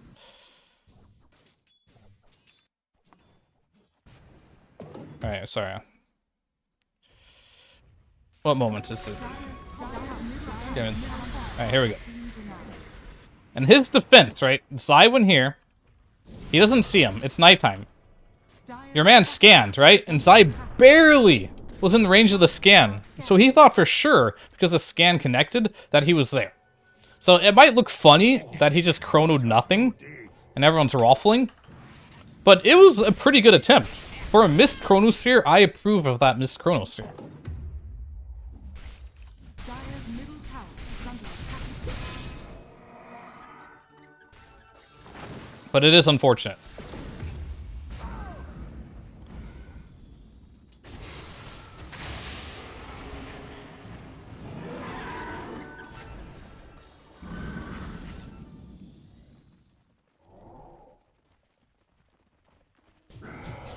Alright. 2 ships in the night here. They both blink past each other and hit nothing. Zai is in. Matu does not have a BKB here, but they will kill Kuroki. Liquid are making this move because they know Void just missed Chrono in the top lane, so Nigma should have expected this, and I think they really expected Mind Control to hit a spell there, right? So let's take a look, right? I think you need to give props to Matu here, because Matu realizes that this is just a manly-ass play from Matu. Let me see if I can get their vision real quick. Let's go to the Radiance vision, right? Matu sees nothing. Oh, I'm just trolling, guys. He sees everything. Yeah, he actually sees everything. So they both see each other at the same time. And that's probably why, and this is the vision, they both literally go on each other. And this is why you don't pick Axe anymore. This is why you don't pick Axe anymore. Look at the cast time of this spell. Watch this man wind up his call. Like, improve the cast point time on this spell. Are you kidding me? Look how slow that is before it actually connects. My goodness, that's embarrassing. But either way, good initiation from Matu. Unfortunately, Axe is a shit hero. And so they missed the kill. Like, literally no other reason they missed that kill other than Axe is just a shit hero. There could have been any other stun in the game. Maybe Centaur. No, Centaur's is faster too, actually, I think. Oh. Boxy finds the Axe, tosses him to the creep wave. Is that going to work? Nope, he gets lasted. Really good play by Boxy there. Oh, he'll die 2 minutes later.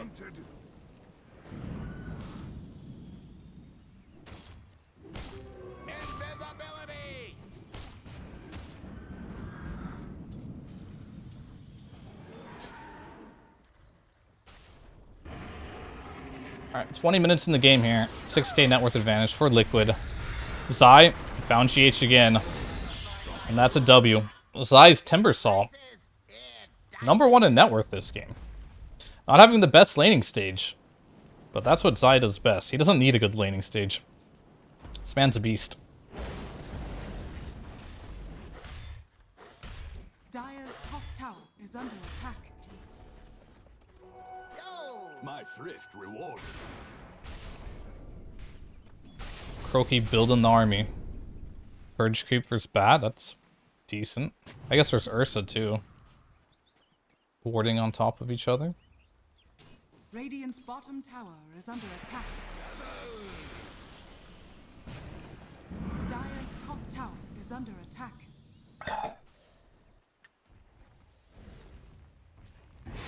Well, we're playing a slow game. Roshan can respawn in 2, 1. What do we got? 40-second spawn time. That's very, very early. Since the respawn. So both teams now should be eyeballing the Roshan pit as their next objective. I'm okay with this smoke too. It's a little bit early, but they already pushed bottom. So once you push the lane out, it's a good smoke. It's a good smoke. They got Chronosphere too. If they can control an area in anticipation for Roche, they know in 3 minutes max Roche will be up. Maximum duration. But in this game, it's actually going to be in 13 seconds. So they're smoking out. I'd like for them to push mid lane out if they can. One more wave. They got a show on the lanes now. Liquid knows something are up. Smell pushes mid out. I mean, I agree with this choice. If you're not going the Vessel early, I'm not going to talk about it anymore. It's like, at this point in the game, I'm like, fuck it. Don't get the Vessel.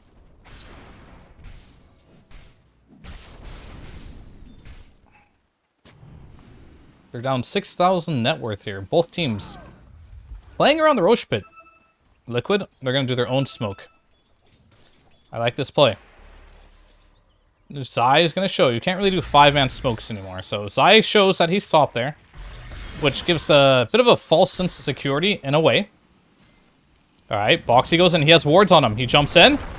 Immediately gets Croaky. Oh, the Force Staff from Sumel there. Not quite good enough. They end up getting the BKB off. No BKB used yet. They still have Lasso. Alright, they're going to go on Dream Cell, but he got his BKB off. On the back line, looks like JH will go down to Zai here. Dreamwhistle, Chronospheres, a solo Timbersaw. Is this the play? It feels like this will not work. All right, Chrono's down. Ursa in the back line here. He has no spells on Ursa if they can do something about this. Look at the Bashes. Are you kidding me? All right, they ended up killing him. They didn't have anything to save him with, I guess. And they just throw Zai in there. Still has his Yules. He'll probably end up using it soon. Yep, a little bit of Yules play to take off the time dilation. Pure chaos in this game. Boxy getting low and Dreamocell dewarding casually after he kills the Tiny. And looks like the long fight, we talked about it. The buyback from the Wyvern too, the long fights really favor NGX here. So, where did this all go wrong? Let's find out. Because it looks pretty good to begin with, right? So, like, this is where I think things looked good for Liquid. Things look good right now for Liquid, in my opinion. This is whatever. It looks pretty bad for Liquid now, but it's still fine. Alright, so this is where things look bad for NGX. This is the point of the game where I think if you can get out as Liquid, this is a W.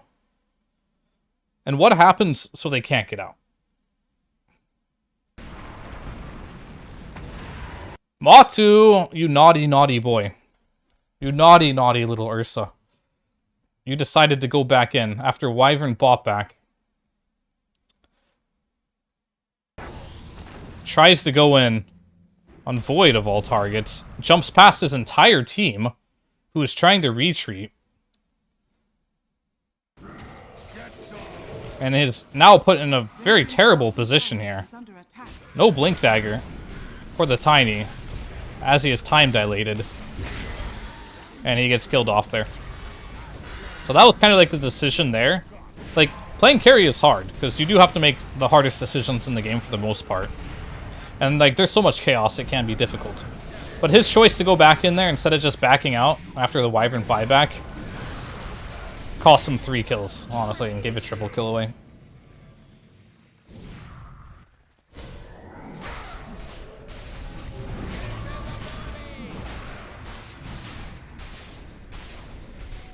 Which causes a snowball effect, so 3 heroes died, one of them died back. And you also have to keep in mind, that whole time during this fight, Roshan could have spawned. In fact, it was up for a while. I think by the time this fight ended, you know Roshan was up. And I think they could have just regrouped on Liquid and just did Rosh with no chrono. So, that was, for Koikfa, the beginning of the throw for Liquid, if you wanted to know how they threw. There you go.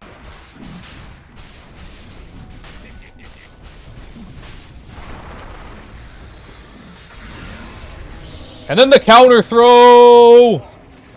Goddamn. Alright, so Tiny bought back. I wonder if this is the correct decision making here. So Tiny bought back. Rosh is still up. There's no Chronosphere. Kuroki. Dude. This is not good.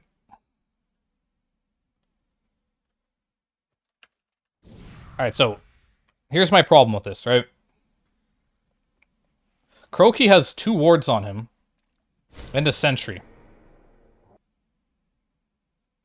Like, if you're just doing Rosh while heroes are dead and you want to commit to it, you got a ward up here. Just give some vision to your axe. Give some vision to, like, your team. So if they come, you can do something. Place a sentry. You got 6 of them. D-ward. Like, the reason why this goes so poorly has to be because of vision. There's no other reason. And then Sumail is also just TPing away from this fight. Because I think he saw Batrider. Does he solo kill him? Maybe he does. I don't know. I'm not a good Coddle player like him, so... So there's a buyback. We're not putting any wards down from Chen. I mean, we're putting a defensive one. But they just walk up here. This is absurd. They should just fucking kill Chen right here. And then Axe is going to jump in, Dreamwhistle is going to jump in, and they're going to get 2 return kills. But instead, both their cores just die here. Just like that. Goddamn. And that's just all because they did not, like, this is not good POS 5 gameplay from Kuro. I'm sorry to say it, but, like, it just wasn't. Like, if they want to commit to this, Maybe Sumail shouldn't have TP'd out either, because this is a big objective. They should D-ward and plant a ward here. Maybe you don't D-ward here, just because, you know, maybe you don't know. That's fine. But you should for sure get a ward here, so Tiny and Timber can't just walk up to the pit and kill your 2 cores in there without them seeing anything.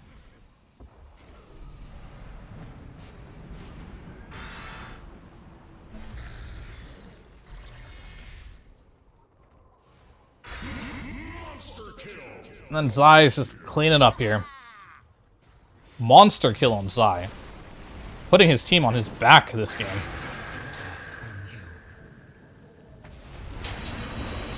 And the Yules from Zai canceling the TP. Godlike, take that kill. You deserve it. Triple kill for Zai. Godlike. Into the Roshan? Potentially here.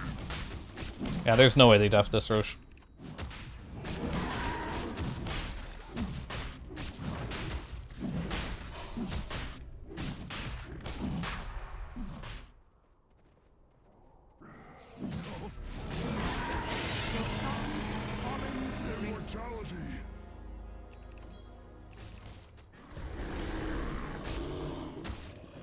And that's a shard for Ursa. Dire's top tower Really is big. under attack. Really, really big.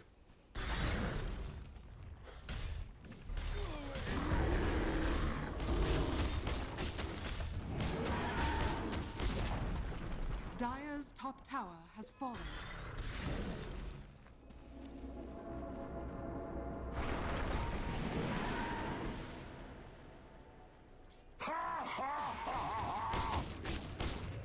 Alright, second Aegis is up. Mind control, getting close to Axe. Let's do an item check real quick.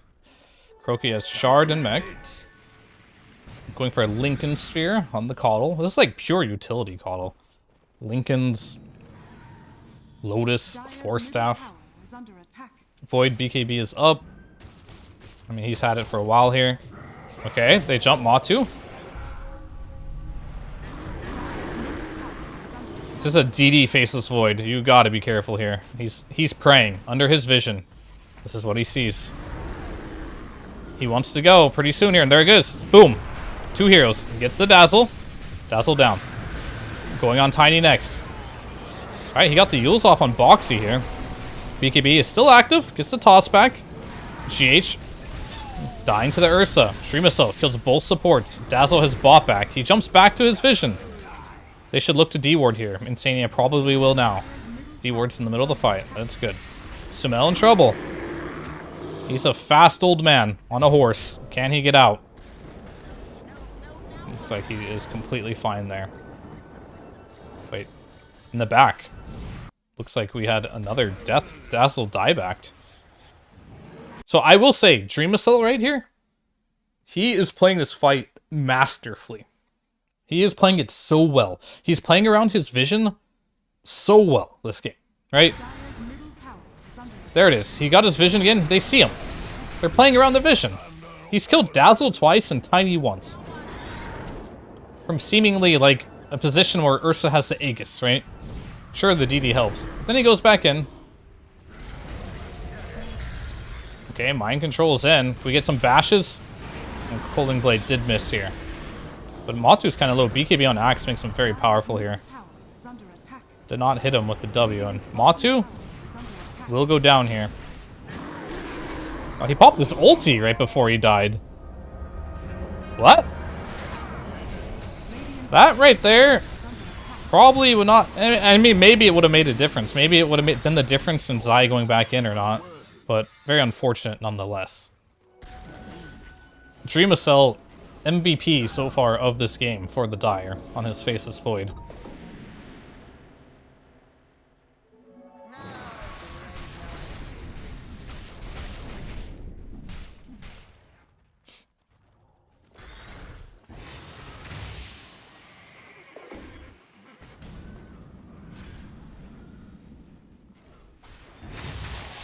I mean, I think the biggest problem with that fight for Liquid is they didn't play around their supports.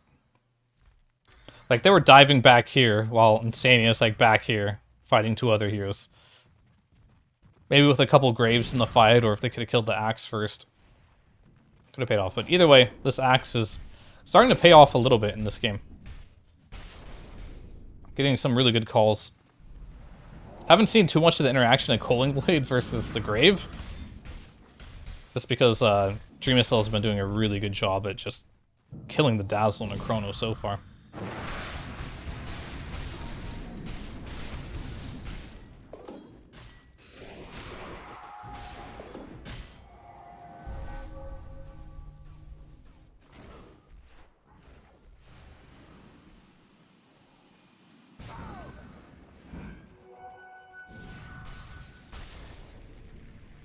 Alright, Nigma Galaxy grouping up here.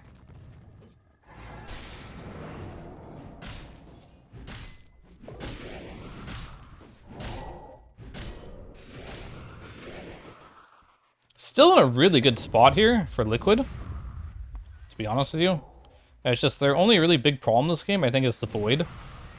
They don't really have a clear-cut answer on how to deal with this hero. Uh-oh, Boxy is under enemy vision here and does get picked off. So these deaths do matter a lot, and it's not particularly just that one death that matters. I mean, sure, Boxy probably shouldn't have been there, but normally what happens after a death like that is someone else will die. And that's like considered bleeding, right? One by one, people die. Now they no longer have the option to defend the tier 2 bot. So at this stage of the game, it's more than just one death. That's a tier 2 and an outpost. And potentially another death too.